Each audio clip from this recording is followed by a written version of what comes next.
Assalamualaikum warahmatullahi wabarakatuh. Apa kabar anak-anak? Semoga kalian dalam keadaan sehat walafiat.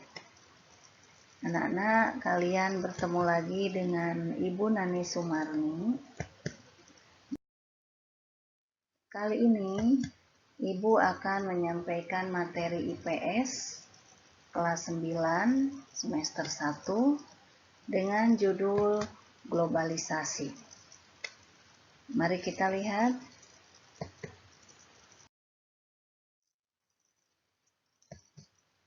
Standar kompetensi yang akan kita pelajari adalah 3.2. 3.2 menganalisis perubahan kehidupan sosial budaya bangsa Indonesia dalam menghadapi arus globalisasi untuk memperkokoh kehidupan kebangsaan. Adapun tujuan pembelajarannya yaitu 1.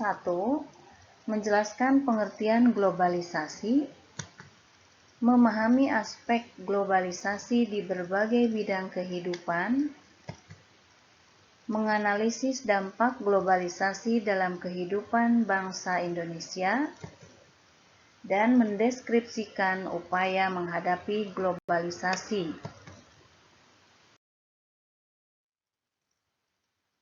Sekarang kita lihat pengertian globalisasi. Globalisasi berasal dari kata global atau mendunia dan lisation adalah proses. Jadi globalisasi bisa diartikan proses yang tidak memiliki batas baik secara wilayah maupun pemikiran. Globalisasi adalah hilangnya batas ruang dan waktu akibat kemajuan teknologi informasi. Jadi secara umum, globalisasi ini diartikan adalah proses penyebaran unsur-unsur baru, khususnya yang menyangkut informasi secara mendunia melalui media cetak dan elektronik.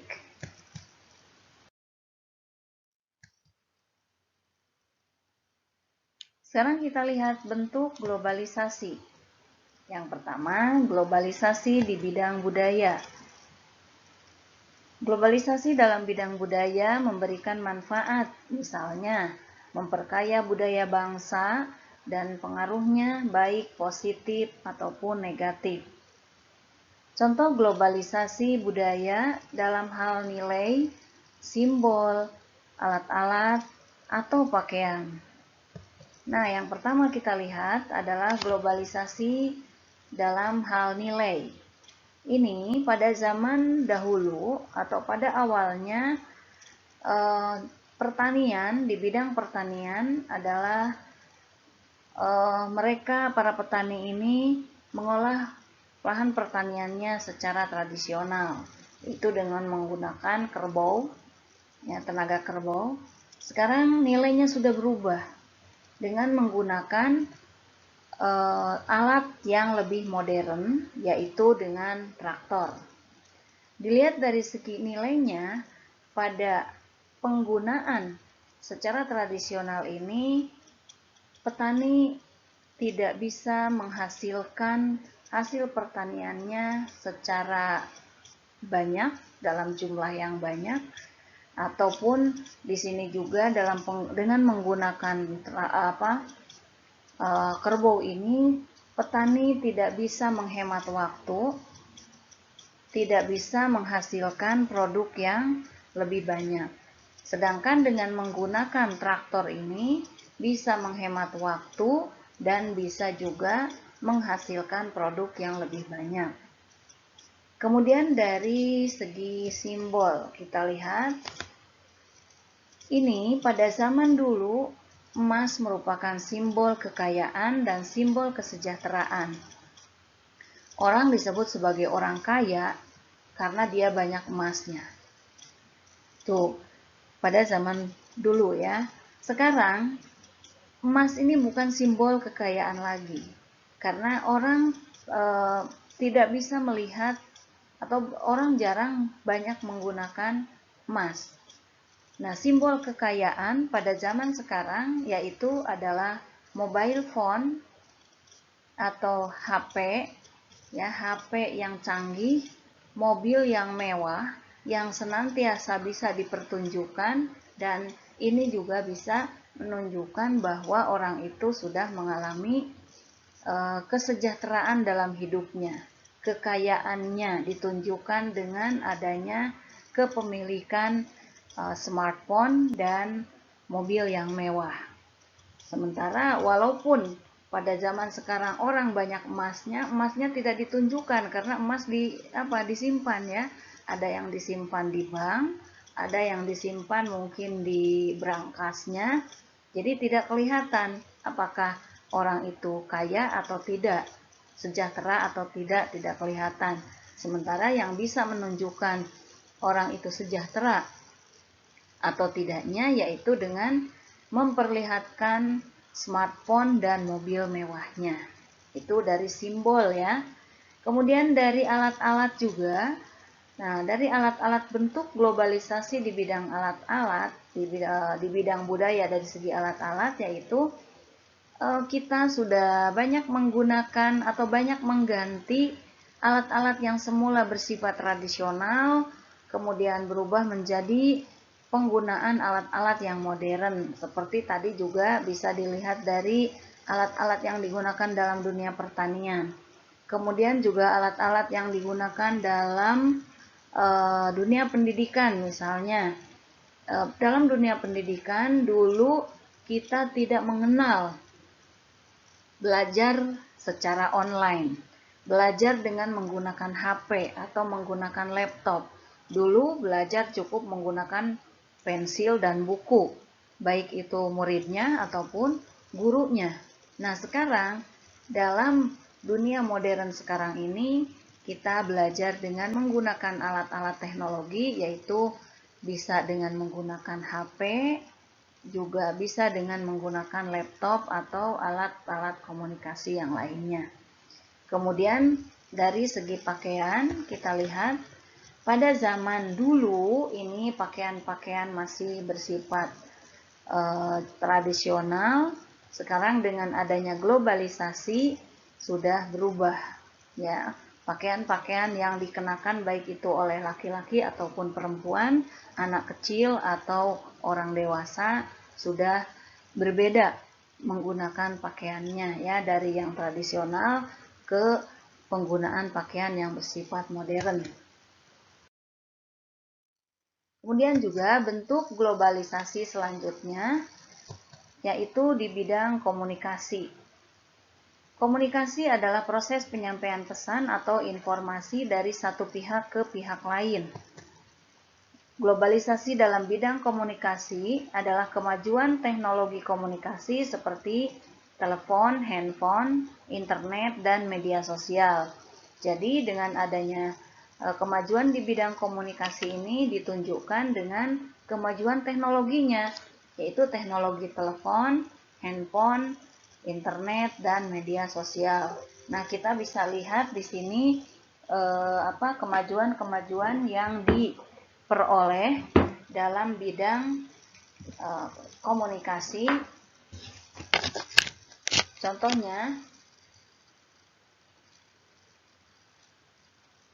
ini kemajuan-kemajuan di bidang komunikasi, ya. Ini dari mulai 1976 sampai 2009 sampai pada saat sekarang ini teknologi komunikasi kita sudah sangat modern, ya. Dan dari teknologi komunikasi ini bisa mendekatkan yang jauh. Contohnya kita sedang belajar melalui internet, kita bisa berhadapan langsung dengan video call, melalui video call, dan perasaan dari yang tadinya serasa jauh terasa menjadi dekat.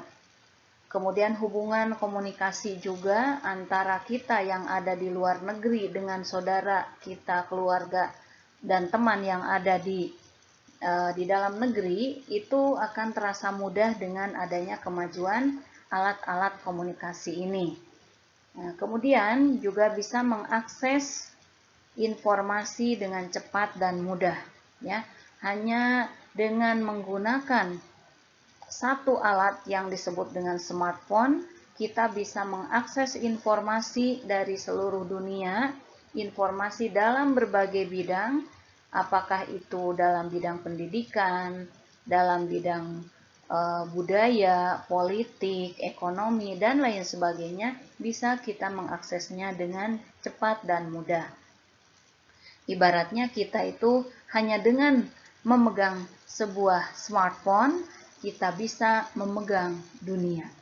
Artinya, bukan memegang dunia secara arti yang sesungguhnya ya, tapi bisa memegang atau bisa mengetahui seluruh informasi-informasi dari berbagai belahan dunia, dari berbagai negara dengan cepat dan mudah, hanya dengan menyentuh atau menggeserkan layar mobile kita. Dengan menyentuhnya, maka kita akan mengetahui apa yang ingin kita ketahui. Yang penting kita punya kuota internet ya. Tuh. Kemudian juga globalisasi di bidang ekonomi ya, untuk globalisasi di bidang ekonomi. Nah, globalisasi di bidang ekonomi memang berkaitan dengan perdagangan bebas atau free trade. Perdagangan bebas itu apa? Yaitu sistem perdagangan yang makin luas dan menghilangkan hambatan-hambatan tidak lancarnya perdagangan internasional. Maksudnya, dengan adanya perdagangan bebas ini, hambatan yang berhubungan dengan perdagangan internasional tidak ada lagi. Jadi kita sudah bisa membeli barang-barang yang merupakan produk-produk luar negeri. Nah, contohnya dengan adanya perdagangan internasional atau perdagangan bebas ini, kita bisa lihat adanya organisasi-organisasi perdagangan bebas di berbagai wilayah di dunia. Contohnya di sini di Eropa ada yang disebut dengan EFTA atau European Free Trade Association dan European Community. Ini adalah organisasi dagang atau organisasi perdagangan bebas yang ada di Eropa. Kemudian ada juga organisasi perdagangan yang anggotanya adalah negara-negara pengekspor minyak yang disebut dengan OPEC atau Organization of Petroleum Exporting Countries. Selanjutnya di ASEAN ada organisasi AFTA atau ASEAN Free Trade Area, yaitu organisasi dagang di wilayah ASEAN, yaitu di wilayah negara-negara yang berada di Asia Tenggara. Nah, selain organisasi-organisasi dagang ini, ada juga perusahaan-perusahaan dagang yang berskala internasional. Contoh perusahaan Pepsi, Cola, McDonald, KFC, dan lain-lain. Nah, di negara-negara yang ada di seluruh dunia ini, hampir semuanya ada produk-produk seperti ini. Kita lihat di Saudi, tempat kita tinggal sekarang, adakah Pepsi, Cola, McDonald, KFC? Jelas ada, ya.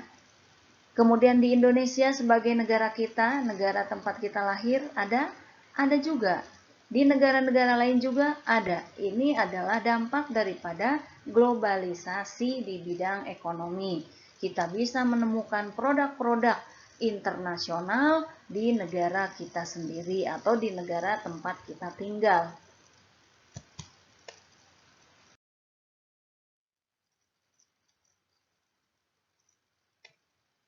Selanjutnya, ciri-ciri yang menandai globalisasi ekonomi.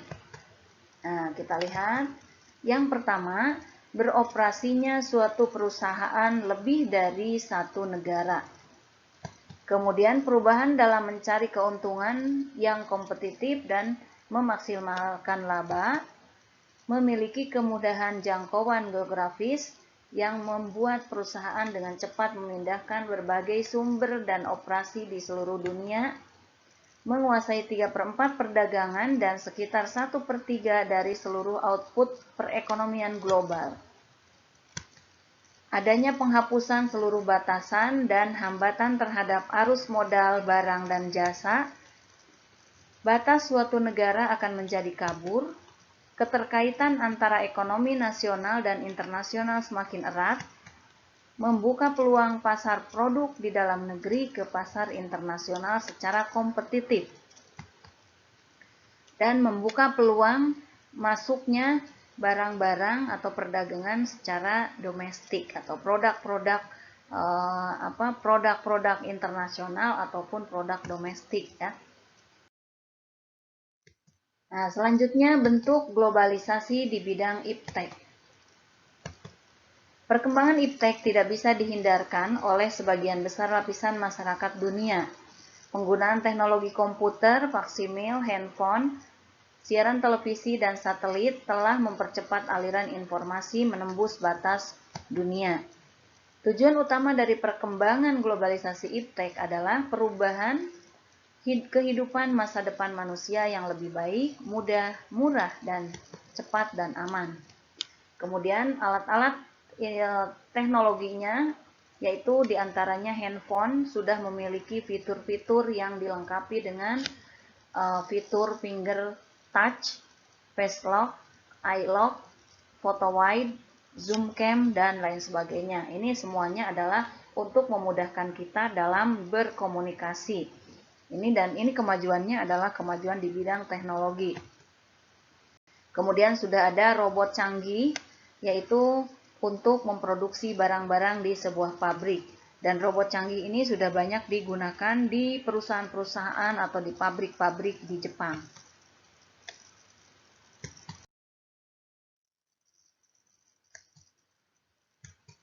Selanjutnya, globalisasi di bidang transportasi.